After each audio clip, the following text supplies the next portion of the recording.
आखाती देशामध्ये गेल्या 28 दिवसांपेक्षा अधिक कालावधीपासून युद्ध सुरू आहे, ज्याचा थेट परिणाम हिंगोली जिल्ह्यातील केळी उत्पादक शेतकऱ्यांवरती झालेला आहे। माझ्यासोबत केळी उत्पादक काही शेतकरी आहेत, त्या शेतकऱ्यांची अवस्था मी तुम्हाला दाखवतोय।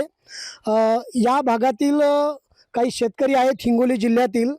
आता हे शेतकरी आपण जर पाहिले तर शंकर दगडू आप्पा सोनटके नावाचे शेतकरी आहेत। जनावरांना केळी तोडून टाकतायत। हे युद्ध चालू असल्यामुळे केळीला कोणी उचलणार नाही। हे उचलणार नसल्यामुळे आम्ही ढोरा वासरावर चारणार। बरं, किती महिन्यापासून सांभाळली होती केळी? केळी 1 वर्ष झाली सांभाळली, आता पाडायला बंद आहे। बरं, हा, 1 वर्षापासून लेकरासारखं पाळलंय त्याला आपण। हे आता ₹1-2 किलो। काय आम्हाला द्यायलाच पुरत नाही। वनाच्या बाहेर काढायला 6 रुपये झाड घेतात, म्हणजे उरणार काय आम्हाला? त्या गाईवाल्याला दिलं, ते गाई ढोरा वासराचा आम्हाला आशीर्वाद तरी मिळावा। संदीप नागरे, साम टीव्ही न्यूज, हिंगोली।